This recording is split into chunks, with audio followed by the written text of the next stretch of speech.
प्रिय परीक्षित, एक दिन भगवान श्री कृष्ण बलराम ग्वाल बालों के साथ गौवें चराते हुए वृंदावन से बहुत दूर निकल गए। ग्रीष्म ऋतु थी, सूर्य की किरणें बहुत ही प्रखर हो रही थी, परंतु घने घने वृक्ष भगवान श्री कृष्ण के ऊपर छत्ते का काम कर रहे थे। भगवान श्री कृष्ण ने वृक्षों को छाया करते देख स्तोक, कृष्ण, अंशु, श्रीदामा, सुबल, अर्जुन, विशाल, ऋषभ, तेजस्वी, देवप्रस्थ और वरुथव आदि अपने नित्य सखाओं को संबोधन कर कहा, मेरे प्यारे मित्रों, देखो देखो ये वृक्ष वृंदावन के कितने भाग्यवान हैं। इन वृक्षों का सारा जीवन केवल दूसरों की भलाई करने के लिए ही है। स्वयं तो हवा के झोंके, वर्षा, धूप, ओले, पाला सब सहते हैं, परंतु हम लोगों की ये सदैव रक्षा करते हैं। मैं तो कहता हूं कि वृंदावन के इन वृक्षों का जीवन सबसे श्रेष्ठ है, क्योंकि इनके द्वारा सब प्राणियों को सहारा मिलता है, प्राणियों का जीवन निर्वाह होता है। जैसे किसी सज्जन पुरुष के घर से कोई याचक खाली हाथ नहीं लौटता, ऐसे ही इन वृंदावन के वृक्षों के समीप आने वाला कभी खाली हाथ नहीं जाता। दर्शन और स्पर्श मात्र से पाप नष्ट कर देते हैं। और वृंदावन की लता सम कोटि कल्प तरुणाई, कल्प तरु कामना पूर्ण करने वाला, तो वृंदावन की लता सम कोटि कल्प तरुणाई। मेरे प्यारे मित्रों, संसार में प्राणी तो बहुत हैं, परंतु उनके जीवन की सफलता इतने में है, जहां तक हो सके अपने तन से, अपने धन से, अपनी बुद्धि विचार से, वाणी से दूसरे प्राणियों का हित कर दिया जाए, भलाई कर दिया जाए। भगवान कह रहे हैं कि मेरी समझ में इससे बड़ा कोई लाभ नहीं है। अपने तन से, अपने धन से, अपनी वाणी से, मन से दूसरों का हित कर दिया जाए, मंगल कर दिया जाए, दूसरों की सुख वाली चेष्टा, दूसरों को दुख न दिया जाए। दूसरों की भलाई जैसा कोई धर्म नहीं है। गोस्वामी जी इसी की मानो टीका कर रहे हैं, परहित सरिस धर्म नहीं भाई, इससे बड़ा कोई धर्म नहीं। और पर पीड़ा सम नहीं अघमाई, सबसे बड़ा पाप है दूसरों को दुख देना। परीक्षित, दोनों ओर वृंदावन की वीथियों में ऐसे वृक्ष झुके हुए, फल फूलों से लदे हुए, उनकी डालियां भूमि का स्पर्श कर रही। भगवान श्री कृष्ण बलराम उनके बीच से चलते हुए उनकी महिमा का गान कर रहे, वृंदावन के वृक्षों की महिमा का। फिर यमुना जी के पावन पुलिन पर पहुंचे। सबने मधुर, शीतल, परम पवित्र, स्वच्छ यमुना जी का जलपान किया। सखाओं ने, भगवान ने, गौओं ने। फिर गौओं को हरी हरी घास में स्वतंत्रता देते हुए कि आराम से चरें। और ग्वाल बाल भगवान श्री कृष्ण और बलराम जी को आराम मुद्रा में देख करके कहा कि प्रभु, आपने आज सुबह ही इतनी जल्दी गौएं चराने के लिए आ गए कि कोई भी छाक नहीं लाया। और राम राम महावीर कृष्ण दुष्ट निबर्हण, ऐसा वही बाधते छुन्नस तच्छांतिम कर तुमरह था। हे बलराम भैया, तुम बड़े पराक्रमी हो, बड़े बड़े दुष्टों को मारने का बल रखते हो, और चित्तचोर श्याम सुंदर, तुम तो बड़े कृपालु हो। एक दुष्ट हमें बड़ा दुख दे रहा है, ये क्षुधा, भूख, मारो भी से। हे श्री कृष्ण, हे बलराम, ये बड़ा दुष्टों के समान पीड़ा दे रही भूख। तुम दोनों अब मारो ना हमारी भूख को। सुबह जल्दी जल्दी करके गौओं को लेके आ गए, और ऐसी दिशा में आए हो कि गोपियां भोजन भी नहीं ला पाएंगी। मथुरा के समीप हमें बहुत भूख लगी है। सब ग्वाल वालों ने कहा, भगवान आप तो बड़े बलशाली हो, आप हमारी भूख को मिटाओ। श्री सुखदेव जी कहते हैं, परीक्षित, ये भगवान के संकल्प से ही ग्वाल वालों को इतनी भूख लगी थी, क्यों संकल्प किया? वृंदावन की पुष्प मालिनी जो पुष्प चयन करके मथुरा के इन पवित्र ब्राह्मणों के घर में देव पूजा के लिए पुष्प देती थी, वो रोज सुनाते थे, आज श्री कृष्ण बलराम ऐसी पोशाक पहने ऐसे आए, फिर आज बकासुर को मारा, फिर अघासुर, ये लीलाएं शुरू से सुना। सुन सुन करके भगवत लीला उनके हृदय में थी, क्या कभी एक बार भर नेत्र में श्री कृष्ण बलराम को देख पाऊंगी? सुन सुनकर, केवल कथा सुनकर भगवत प्राप्ति, केवल कथा सुनकर। परीक्षित जब ग्वाल बालों ने देवकी नंदन भगवान श्री कृष्ण से और रोहिणी नंदन बलराम जी से प्रार्थना की, तब उन्होंने मथुरा की अपनी ब्राह्मण भक्त पत्नियों पर अनुग्रह करने के लिए बात कही। मेरे प्यारे मित्रों, यहां बहुत ध्यान से देखने की बात है। इस चरित्र को सुनने से आपको पता लगेगा कि भगवान की प्राप्ति भगवान की कृपा से होती है, और भगवान की कृपा उसी के ऊपर उतरती है जो भगवान का नाम जप करता है, भगवान की लीला कथा सुनता गाता है। पक्का समझ लीजिए। अब आप देखेंगे जब ब्राह्मण अपनी बात कहेंगे कि मैं कौन हूं, तब वो बताते हैं मेरा साधना क्या है, और भगवान से विमुख है। और ब्राह्मण पत्नियां केवल भगवान की कथा सुनकर भगवान का स्मरण करके ये भगवत साक्षात्कार करेंगी। भगवान ने कहा, मेरे प्यारे मित्रों, यहां से थोड़ी ही दूर पर वेदवादी ब्राह्मण स्वर्ग की कामना से आंगिरस नामक यज्ञ कर रहे हैं। तुम सब उनकी यज्ञशाला में जाओ, और ऐसे नहीं कि जाके कह दो कि भोजन दे दो, पहले दंडवत करना, फिर उनसे कहना कि श्री कृष्ण और बलराम आए हुए हैं और उनको भूख लगी, सखाओं के साथ है, कुछ भोजन दे दीजिए, जाओ मांग लाओ। तत्र गत्वोदनम गोपा याचितास्मद्विसर्जिता कीर्तयन्तो भगवत आर्यस्येमं चाभिधाम इत्यादिष्टा भगवता गत्वा याचन्त ते तथा कृतांजलिपुटा विप्रान् दंडवत् पतिता भुवि। हे भूमि देवाः शृणुतु कृष्णस्यादेशकारिणः प्राप्तान् जानीत भद्रं वो गोपान्नो रामनोदितान्। गोपगण गए और जैसा भगवान ने कहा था उनकी यज्ञशाला में जाके देखा ब्राह्मणों को दूर से जय हो महाराज साष्टांग दंडवत और हाथ जोड़कर कहा कृतांजलि पुटा विप्रान। पृथ्वी के मूर्तिमान देवताओं ब्राह्मणों, ऐसा है जो त्रिकाल संध्या करता है, सदैव पवित्र रहता है, अधर्म आचरण नहीं करता, उस ब्रह्म तेज के सामने कोई तेज नहीं है। अब कलयुग का प्रभाव चल गया है, सब अपने अपने धर्म से नीचे उतर रहे हैं। भोग प्रधान बुद्धि है, अर्थ प्रधान बुद्धि, अब धर्म प्रधान बुद्धि किसी बिरले में रह गई है।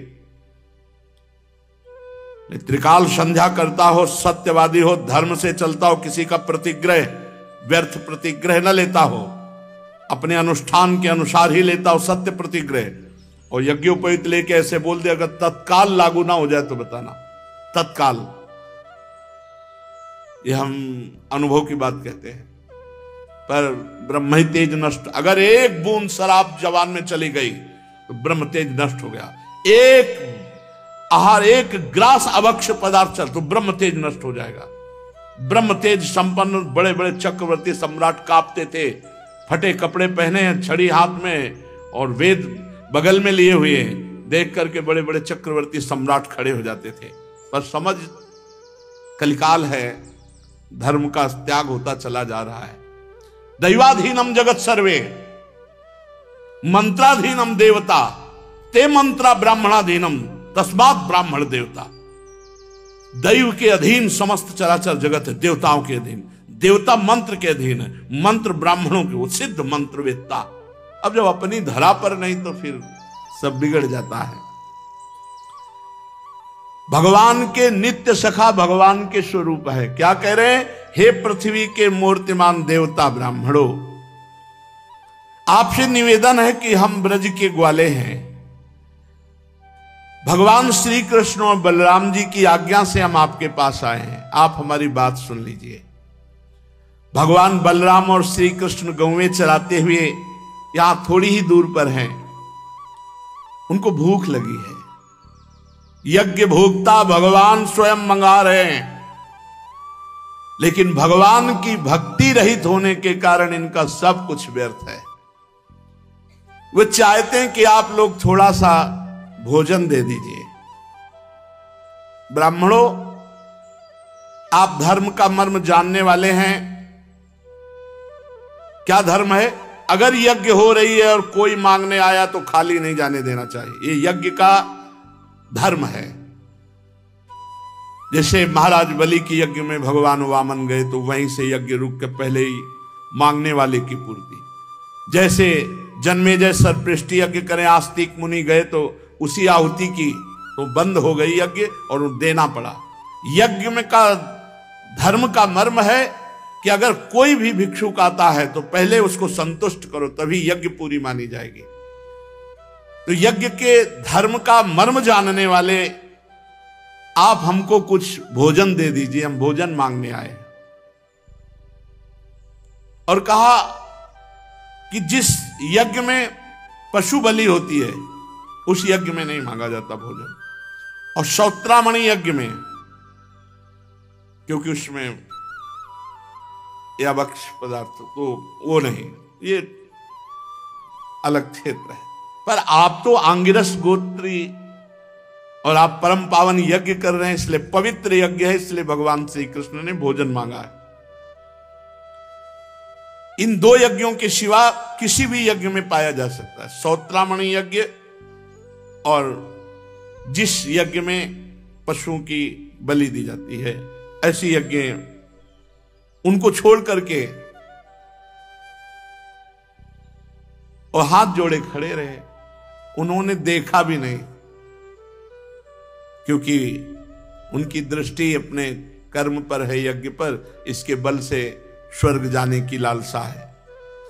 भगवान अन्न मांग रहे हैं, यज्ञ भोक्ता भगवान है, नहीं दिया, ध्यान ही नहीं दिया, बात ही नहीं की।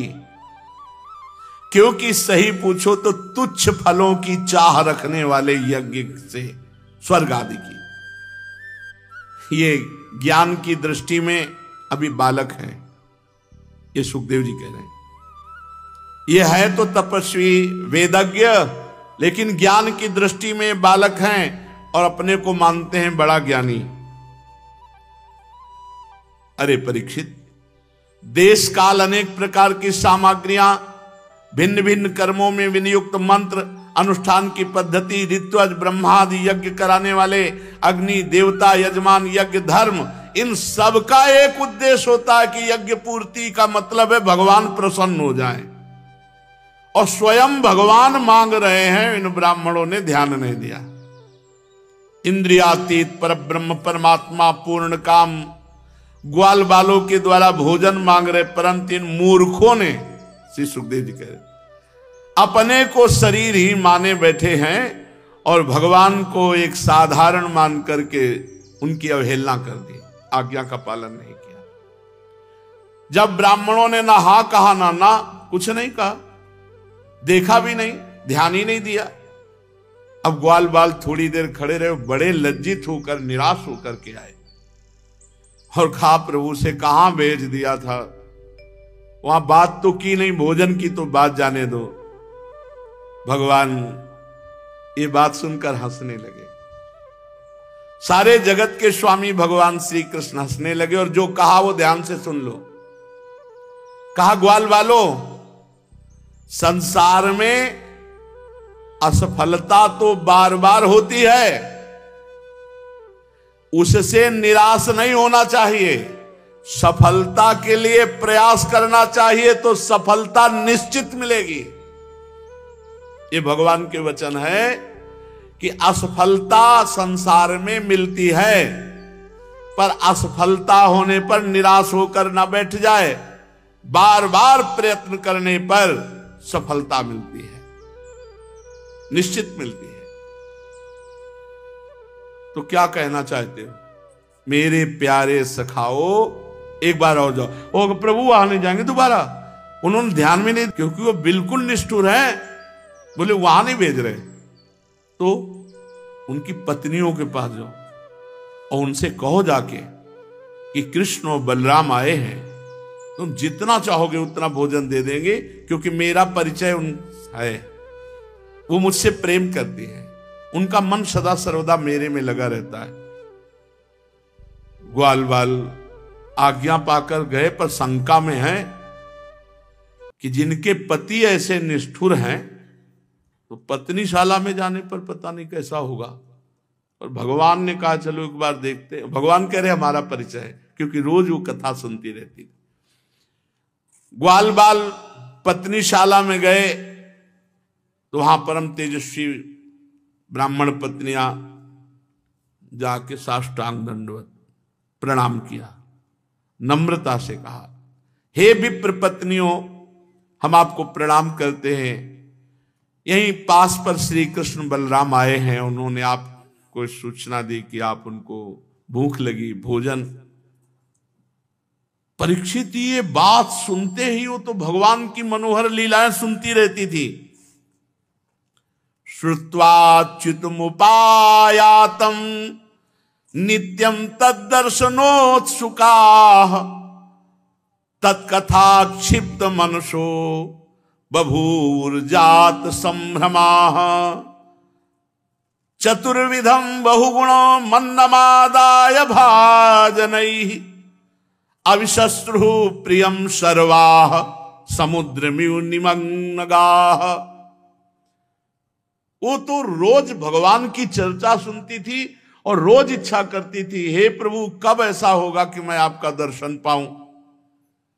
श्री कृष्ण की ये बात सुनते ही कि वो नजदीक आ गए हैं और भूखे हैं, बस भक्ष भोज्य लेह चोष्य चारों प्रकार का अत्यंत स्वादिष्ट भोजन सब थाल में भर भर के, कोई परवाह नहीं। पति बंधु भाई बंधु सब विस्मृत, जैसे गोपीजन बंसी ध्वनि सुनकर विस्मृत, ऐसे ब्राह्मण पत्नियां विस्मृत होकर सुंदर सुंदर भोग पदार्थ लेके चल पड़ी। वैसे ही निकल पड़ी जैसे बाढ़ में नदियां समुद्र की तरफ जाती, अब कोई रोक नहीं सकता। प्रीति न काहू की कान विचारे, मार्ग अपमार्ग विथकित मन को अनुसरत निवारे। ज्यो सरिता सावन जल उमगत सन्मुख सिंधु सिधारे, ज्यो नादहि मन दिए कुरंगन प्रगट पारथी मारे। अपना हृदय तो पहले ही न्यौछावर कर चुकी थी ब्राह्मण पत्नियां, भगवान के लीला गुण माधुर्य को सुन सुनकर गई ब्राह्मण पत्नियां। देखा यमुना के परम पावन तट पर नए नए कूपलों से शोभायमान अशोक वन में ग्वाल भालों से गिरे हुए भगवान गिरे हुए ऐसे खड़े, मंडलाकार ग्वाल बाल और बीच में श्री कृष्ण बलराम जी, बहुत सुंदर शोभा है। सांवले शरीर पर पीतांबर झिलमिला रहा है। श्यामम हिरण्य परिधिम वनमाल्य बर्ह धातु प्रवाल नटवेश मनोव्रतांसे विन्यस्त हस्तमितरेण धुनानमब्जम कर्णोत्पलालक कपोल मुखाब्जहासम। कैसी शोभा में देखा। आसपास ग्वालबाल अशोक वन में सांवले सरकार पीतांबर धारण किए हुए, झिलमिल झिलमिल करोड़ों बिजलियों किसी कांति पीतांबर में, गले में बनमाला, मस्तक पर मोर पंख का मुकुट, अंग अंग में रंगीन धातुओं से सखाओं ने चित्रकारी की, नए नए कोपलों के गुच्छे शरीर में लगाकर नट का सवेश बनाए। एक हाथ सखा कि कंधे पर दूसरे हाथ में कमल का फूल नचा रहे, कानों में कमल के कुंडल, कपोलों पर घुंघराली अलके लटक रही, मुख कमल पर मंद मंद मुस्कान की रेखा प्रफुल्लित हो रही है। परीक्षित, अभी तक तो केवल रूप माधुरी, गुण माधुरी, महिमा भगवान की सुनी थी, आज अपने नेत्रों से रूप का दर्शन किया।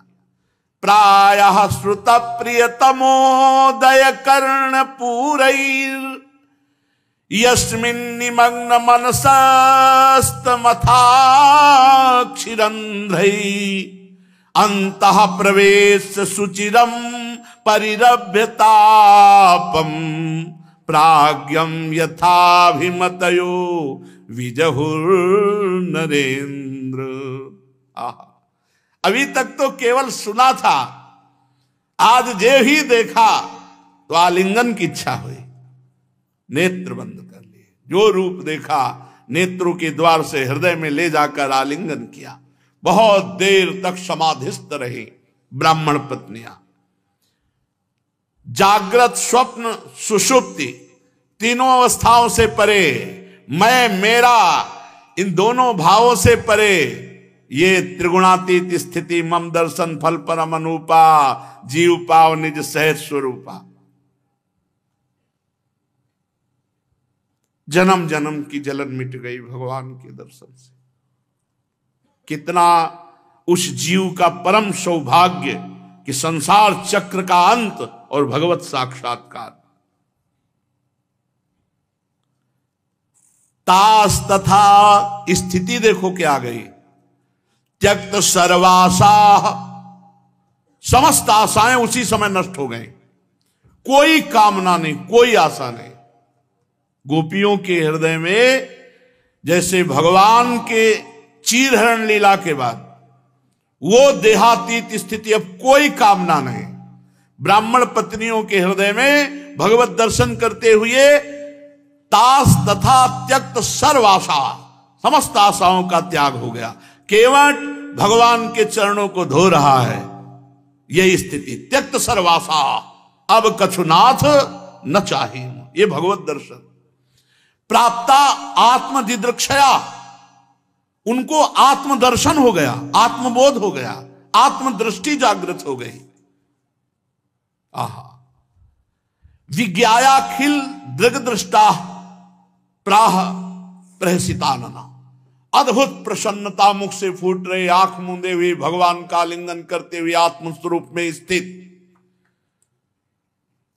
अब भगवान मुस्कुराते हुए बोले, ये बात केवल गोपियों को बोली है या ब्राह्मण पत्नियों को बोली है? भगवान ये बात दो ही जगह बोले हैं। स्वागतम वो महाभागा आश्यताम करवाम किम यन्नो दिदक्षया प्राप्ता उपपन्नमिदं हि वः। अभी वो ब्रह्मानंद में डूबी हुई है। आंख खोले, इसलिए भगवान मुस्कुराकर बोले, स्वागतम स्वागतम। महाभागा, वही महाभागा है जो भगवान से मिल ले, नहीं तो अभागा है। वो जीवन किस काम का जिसमें भगवान का ध्यान न हो, स्मरण न हो, भगवान की भक्ति न हो। जिन के हृदय में भगवान की भक्ति नहीं, वो जीवित मुर्दा भागे हैं। जिन हरि भगत हृदय न यानी, जीवित सब समानते प्राणी। भगवान के अमृत में शब्द स्वागतम वो महाभागा आश्यताम करवाम किम। स्वागत है, स्वागत है महाभाग्यवती देवियों, आओ बोलो तुम्हारे लिए क्या करूं। तुम लोग दर्शन की इच्छा से आई हो, यन्नो दिदक्षया प्राप्ता। ये उपपन्नमिदं हि वः, ये तुम्हारे जैसे प्रेम पूर्ण हृदय वालों के योग्य ही है। इसमें संदेह नहीं कि संसार में अपनी सच्ची भलाई को समझने वाले जितने भी बुद्धिमान पुरुष हैं, वो मेरा भजन करते हैं, मेरा प्रीतम के समान प्रेम करते हैं। मुझे सबसे अधिक प्यार करते हैं, ऐसा प्यार जिसमें किसी भी प्रकार की कोई कामना नहीं। अहेतुक्य व्यवहिताम भक्तिमात्म प्रिय, तथा जिसमें किसी प्रकार का व्यवधान, संकोच, छिपाव, दुविधा, द्वैत नहीं, कोई शर्त नहीं, कोई कामना नहीं। ऐसा प्रेम संसार में वही सबसे बड़े बुद्धिमान है जो भगवान से प्रेम करते हैं। प्राण बुद्धि मना स्वात्मो दारा पत्य धनादय यत् संपर्कात प्रिया आसंस ततः कौन्व परः प्रियः। प्राण बुद्धि मन शरीर स्वजन स्त्री पुत्र धन आदि संसार की सभी वस्तुएं जिसके लिए जिसकी सन्निधि से प्रिय लगती हैं वो मैं हूं, आत्मा हूं, परमात्मा हूं। कैसे? पुत्र बहुत प्रिय है और भगवान उसके अंदर से निकल गए तो शरीर को जला दिया जाता है। स्त्री बहुत प्रिय, भगवान आत्मा रूप से अंतर ध्यान हो गए, उसके शरीर को जला दिया। तो जो भी प्रिय है अपना या पराया वो भगवान को लेकर है। मुझ श्री कृष्ण से बढ़कर कोई प्यारा नहीं हो सकता। इसलिए तद यात देव यजनम पतयो यो दुजातयः स्वसत्रम पारिष्यन्ति युष्माभिर्गृह मेधिना।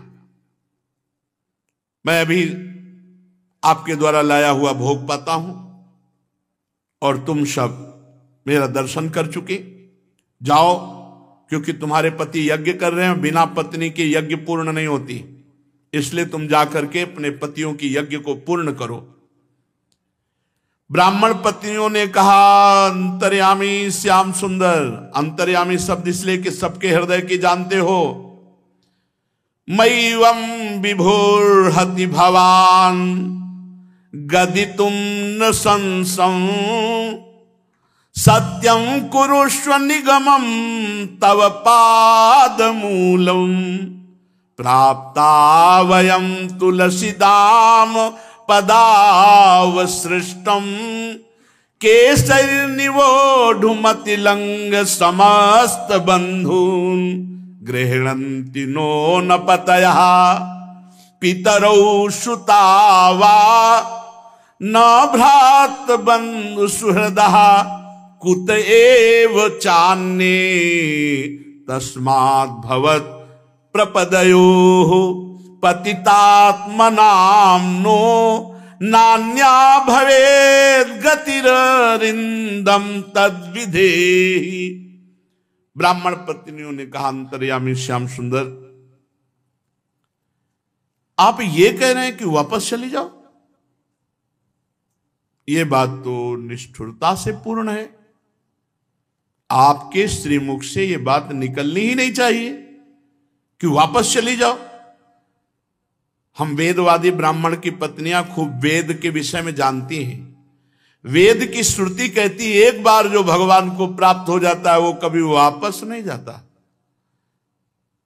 वो संसार में नहीं जाता। फिर ये वेदवाणी सत्य है तो आप सत्य कीजिए, आप मुझे अब अपने पास रखिए, भेजिए मत। मैंने अपने समस्त सगे संबंधियों की आज्ञा का उल्लंघन करके केवल आपके लिए सब कुछ त्याग कर आपके चरणों में आई हूं।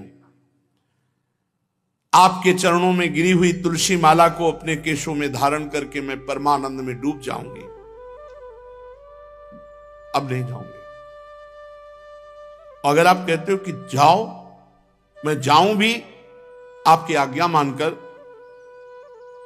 तो इतने ब्रह्मणत्व में स्थित हैं कि हमारे पति लोग अब स्वीकार नहीं करेंगे, क्योंकि उनकी आज्ञा का उल्लंघन करके मैं आपके पास आई हूं। वीर शिरोमणे, हम आपके चरणों में आ गई, अब हमारा कोई नहीं, हमें किसी की आवश्यकता नहीं, किसी का सहारा नहीं, इसलिए हमें किसी और की तरफ आश्रय के लिए देखना पड़े ऐसा। प्रभु आप ऐसी व्यवस्था कीजिए कि मैं आपके चरणों की शरणों में रहूं। भगवान ने कहा, पति पुत्र माता पिता भाई बंधु तुम्हारा तिरस्कार करेंगे? अरे नहीं नहीं, तुम मेरी हो गई हो इसलिए सब नमस्कार करेंगे। अब कोई त्रिभुवन में तुम्हारा तिरस्कार नहीं कर सकता, सब संसार तुम्हारा सम्मान करेगा। ये बात भगवान कह रहे। ये बात समझनी, जो भगवान का हो गया तो सारा संसार उसे नमस्कार करता है। तुम मेरी हो, तुम मेरे से युक्त हो गई हो। देखो, और आकाश की तरफ दिखाया, बड़े बड़े लोकपाल देवता खड़े। ये देवता मेरी बात का अनुमोदन करे, अब संसार में कोई तुम्हारा तिरस्कार नहीं कर सकता। अब जो बात भगवान कह रहे बहुत जोर की समझने लायक है। न प्रीतये अनुरागाय रंग संगो नृणामि तन्मनोमयी युञ्जाना अचिदान मामवाप्स्यथ। ये श्लोक जो है हम भक्तों का जीवन है। भगवान कह रहे हैं कि मेरे प्रति अनुराग मेरे संग से उतना नहीं होता जितना मेरे में मन लगा करके मेरा नाम जपने से, मेरी लीला कथा सुनने से मेरे में अनुराग होता है। इस संसार में मेरा अंग संग ही मनुष्यों में मेरी प्रीति अनुराग का कारण नहीं है। अनुराग का कारण है मेरा नाम जप, मेरी लीला कथा, मेरा सुमिरन, मेरा चिंतन। इसलिए जाओ, अंग संग से भले तुम दूर जाओ, मेरे में चित्त लगा देना, तुम मेरे में ही स्थित हो, वर्तमान में भगवत प्राप्त हो। वर्तमान में, भविष्य में तो भगवत प्राप्ति का, वर्तमान में वो भगवत प्राप्त है जिसका चित्त एक क्षण के लिए भी भगवान से कभी विलग नहीं होता। तद स्मरणेन परम व्याकुलते। इस बात को समझो, यही सार बात है। निरंतर अपनी तरफ से भगवान के चिंतन में डूबना, यही खास बात है। परीक्षित, भगवान ने जब ऐसा कहा कि तुम अपना मन मुझ में लगा दो, तो ब्राह्मण पत्नियों ने भगवद आज्ञा मानकर नमस्कार किया और यज्ञशाला में लौट आई। अब भगवत प्राप्त पत्नियां, उन ब्राह्मणों ने देखा तो दृष्टि झुक गई। क्रोध नहीं आया, जब काहे को लौट आई हो, हमारी आज्ञा का उल्लंघन करके आप गई थी, ऐसा कुछ नहीं। जैसा भगवान ने कहा था कि सारा संसार सम्मान करेगा, तो दृष्टि से ब्राह्मण पत्नियों के सामने ब्राह्मण ऐसे, भगवान सच्चिदानंदमय है। कुछ ब्राह्मणों ने जबरदस्ती जिन स्त्रियों को रोक लिया था, तो शरीर छोड़ करके पहले चिदानंद भाव से उन ब्राह्मण पत्नियों के पहले पहुंचकर भगवान को भोग लगाया और फिर उसी शरीर में भगवान ने वापस किया। अब उनका जो ब्राह्मण पत्नियां, वही रूप, वही चिंतन, वही नाम, वही गुण, वही लीला, बार बार बार बार चिंतन, शुद्ध सत्व में दिव्य शरीर हो गया, भावदेह की प्राप्ति। भगवान ने सखाओं के साथ बैठ करके सुंदर भोग पाया। ये प्रसंग बहुत जोर का है। इस प्रसंग में शिक्षा मिलती है कि कोई अन्य साधन नहीं ब्राह्मण पत्नियों में, केवल भगवत चर्चा सुन सुन करके भगवान का साक्षात्कार हुआ। इधर ब्राह्मणों के हृदय में आग लग गई कि भगवान ने भोग मंगाया था और मैंने ध्यान भी नहीं दिया, बड़ा पछतावा होने लगा। वे सब आपस में कहने लगे कि भगवान श्री कृष्ण और बलराम की आज्ञा का उल्लंघन करके हमने तो बड़ा भारी पाप कर डाला, अपराध बन गया। अरे परमेश्वर स्वयं भोग मांग रहे थे और मैंने ध्यान भी नहीं दिया। पर एक बात से हृदय आनंदित हो गया कि हम धन्य हैं। क्यों? क्योंकि हमें ऐसी पत्नियां मिली जिनको भगवत साक्षात्कार हुआ। भगवान का अलौकिक प्रेम है, इसलिए हम धन्याति धन्य। वैसे तो धिक्कार योग्य हैं, पर धन्याति धन्य कि हमें ऐसी पत्नियां मिली। वो ब्राह्मण पछता पछता कर निंदा करने लगे, कहने लगे, हाय हम भगवान श्री कृष्ण से विमुख हैं। ऊंचे कुल में हमारा जन्म हुआ, गायत्री ग्रहण किया, हम द्विजाति हैं, वेदाध्ययन किए, बड़े बड़े यज्ञ किए, बड़ी तपस्या की, ये सब किस काम का? धिक्कार है, धिक्कार है। हमारी विद्या को धिक्कार, हमारे व्रत बुरे सिद्ध हुए, हमारा बहुज्ञता के ज्ञान को धिक्कार है। हमारा ऊंचे वंश में जन्म लेना, कर्मकांड में निपुण होना सब व्यर्थ हो गया। बार बार धिक्कार है। निश्चय भगवान की माया जो बड़े बड़े योगियों को मोहित कर लेती है, उसी माया से हम मोहित हो गए। तभी तो कहलाते हैं मनुष्यों के गुरु और ब्राह्मण, परंतु हम अपने स्वार्थ और परमार्थ से बिल्कुल नीचे गिरे हुए हैं। कितने आश्चर्य की बात है। यद्यपि भगवान पूर्ण काम है, उनको किसी से क्या, हमारे कल्याण के लिए उन्होंने भोजन मांगा और हमने उपेक्षा कर दी। पर धन्य है ये स्त्रियां जो जगत गुरु भगवान श्री कृष्ण में इनका अगाध प्रेम, अखंड अनुराग, इसी से उन्होंने गृहस्थी की बहुत बड़ी फांसी काट दी और मृत्यु पर विजय प्राप्त करके अपने स्वरूप में स्थित हो गई। देखो, मेरी पत्नियों ने ना तो द्विजाति योगी यज्ञोपवीत धारण किया, ना गायत्री अनुष्ठान किया, न तपस्या की, न कोई संस्कार, ना गुरुकुल में निवास किया, ना इन्होंने कोई आत्मा अनात्मा का ज्ञान प्राप्त किया। अरे केवल भगवत चर्चा सुन करके योगेश्वरों के भी ईश्वर पुण्य कुर्ती भगवान श्री कृष्ण में इतना प्रेम इनका, और इनको भगवत साक्षात्कार हो गया। और हमने अपने संस्कार किए, गुरुकुल में निवास किया, तपस्या की, आत्मानुसंधान किया, पवित्रता का निर्वाह किया, अच्छे अच्छे कर्म किए, बड़े बड़े यज्ञ किए, पर सब व्यर्थ हो गया क्योंकि भगवान के चरणों में हमारा प्रेम नहीं। सच्ची बात है, हम लोग गृहस्थी के काम धंधों में फंसे हुए अपनी परम भलाई से चूक गए। हम नहीं जानते कि हमारा मंगल किसमें है। पर अहो, भगवान की कितनी कृपा है कि भक्त वत्सल प्रभु ने ग्वाल बालों को भेजकर उनके वचनों से हमें चेतावनी दी, अपनी याद दिलाई। भगवान स्वयं पूर्ण काम है, कैवल्य मोक्ष पर्यंत जितनी भी कामनाएं होती हैं उनको पूर्ण करने वाले हैं। यदि हमें सचेत न करना होता तो उनका हम सरीखे क्षुद्र जीवों से भोजन मांगना जो पूर्ण काम है, अवश्य अवश्य भगवान की हमारे ऊपर बहुत कृपा है। स्वयं लक्ष्मी जी, बड़े बड़े देवता, बड़े बड़े लोकपाल जिनके चरणों की आराधना करते हैं और चरण स्पर्श पाने की लालसा करते हैं, वे भगवान किसी से भोजन मांगे, ये केवल मोहित करने वाली बात है। देश काल पृथक पृथक सामग्रियां, उन कर्मों में विनियुक्त मंत्र, अनुष्ठान की पद्धति, ऋत्वा, जगनी, देवता, यजमान, यज्ञ, धर्म सब भगवान है।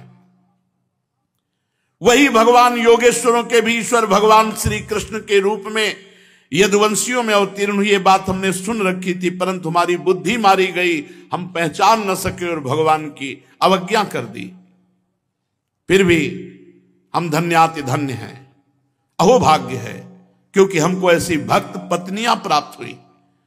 उनकी भक्ति से हमारी बुद्धि भी भगवान श्री कृष्ण के अविचल प्रेम से युक्त हो गई है। हे प्रभु, हे श्री कृष्ण, आप अचिंत्य अनंत ऐश्वर्यों के स्वामी हैं। हे श्री कृष्ण, आपका ज्ञान अबाध है। हे श्री कृष्ण, आपकी ही माया से हमारी बुद्धि मोहित हो रही है और हम कर्मों के पचड़े में भटक रहे हैं। हे श्री कृष्ण, आपको नमस्कार है। वे आदि पुरुषोत्तम भगवान श्री कृष्ण हमारे इस अपराध को क्षमा करें, क्योंकि हमारी बुद्धि उनकी माया से मोहित हो रही है। हम उनके प्रभाव को न जानने वाले अज्ञानी जन हैं। परीक्षित, उन ब्राह्मणों ने भगवान श्री कृष्ण की अवज्ञा की थी, अतः अपराध की स्मृति से बड़ा पश्चाताप हुआ और वो तुरंत दर्शन के लिए इसलिए नहीं जा पाए कि उन्हें कंस का भय था कि अगर कंस सुनेगा कि उनके दर्शन के लिए गए तो वो हमें मार डालेगा। इस भय से वो वहां नहीं गए। अब अगला प्रसंग गिरिराज महाराज का है। प्रभु इंद्र के यज्ञ का निवारण करके गिरिराज जी का पूजन कराते हैं। इंद्र नाराज होता है, वर्षा करता है। भगवान गिरिराज जी को धारण करके समस्त ब्रजवासियों की रक्षा करते हैं। शेष चर्चा आगे। श्री राधा वल्लभ लाल की।